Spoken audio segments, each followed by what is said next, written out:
In the game of Volleyball Legends, there exists a wide range of players who either make their team into a powerhouse or break them down as the game goes on. And in public servers, it tends to be the second option. So I'll be going through the different types of players in Volleyball Legends, and if you find yourself in here, you have got to lock in, bro.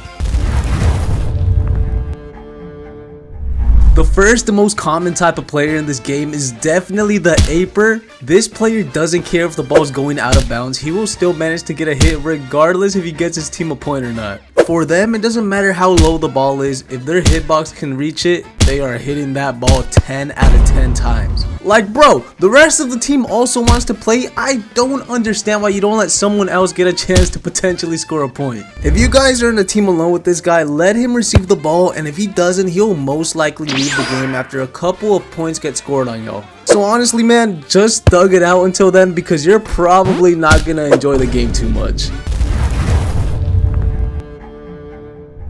At this point, if you're still blocking the ball when the opponent spikes at your face, you might want to consider another Roblox game to play. The people who block spikes probably don't understand how annoying it is for every other player who doesn't. These guys also tend to be the same exact people who bump spikes back at full power when they don't jump. Every single time they go up to defend, you just know their hands are going all the way up to give possession away every single time. And these guys aren't only low level players, by the way. I have seen level 100s doing this, and for their own sake, I really hope it's their younger sibling playing on their account. This one right here might single-handedly be the most annoying player to have in your team. The only goal they have is to rage bait you as hard as possible to get a reaction out of you in voice or text chat. And the reason they do this is so they can get someone to say some crazy stuff, ultimately getting you banned from Roblox. I'm not sure if this kid doesn't get enough attention at home, or if he genuinely just gets a rush from doing this, but regardless, no friends will be made for him. Although the title of the group leader sounds cool on paper, these guys are really just the keyboard warriors of the team. When their teammate messes up, they waste no time typing away blaming them for what they did. Every once in a while though, these guys do try to encourage the team, but most of the time they do, no one answers his chats. And not even trying to be mean, the majority of these guys always end up being the level 30s who just started playing the game. And low-key, they always think they know it all. But eventually, this guy realizes how much of a clown he is once his team starts outworking him in the long run of the match. The pre-jumper will catch everyone by surprise the first time they set foot in the match, because no one expects someone to jump before someone even touches the ball. These moments remind me so much of when someone in Haikyuu does some crazy stuff and the crowd completely goes silent after what just occurred. Here's a clip to show you guys what I'm talking about. Hey bro, watch your jet.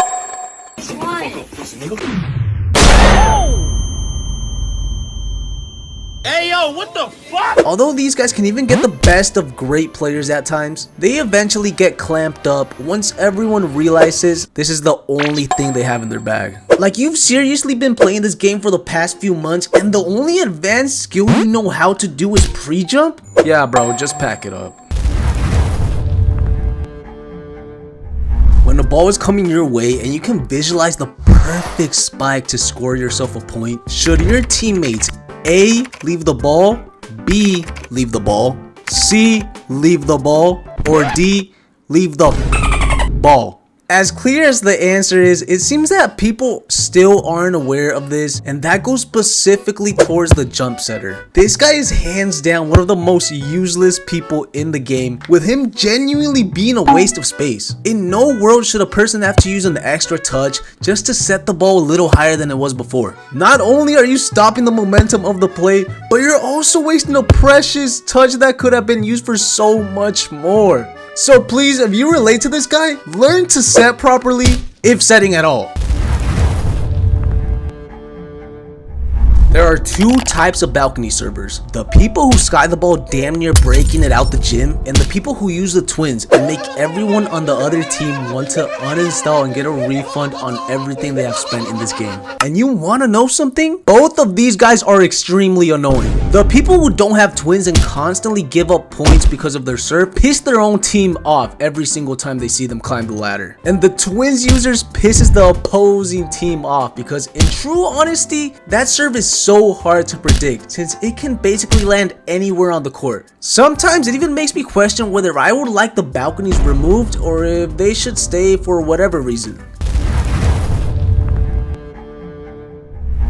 This guy's a funny one because not only does he fail at the easiest job in the game, he also decides that it's a good idea to dive for the ball as if that's going to allow us to hit the ball. Do they think Protery, the creator of the game, is going to kindly let us get a spike to try and redeem our horrible teammate? Because if they do think that, we have other problems we need to be worrying about. If you missed your serve, bro, just bump the ball to the other side and just take your L. At least that way you can still score and you redeem yourself that way.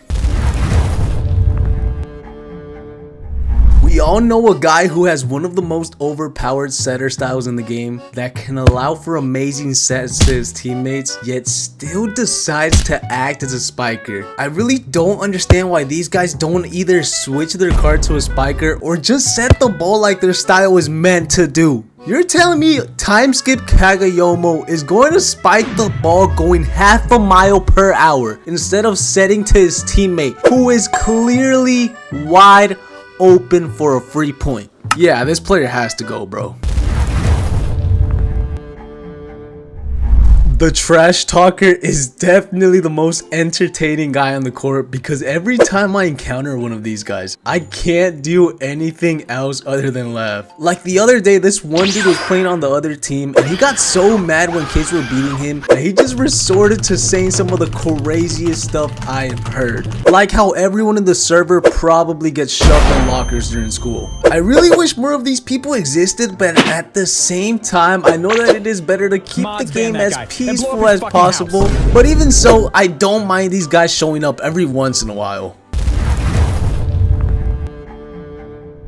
Very straight to the point, the team switcher is just what his name is. A player who switches teams once he realizes the team he's currently on will probably lose the game. Otherwise known as a snake.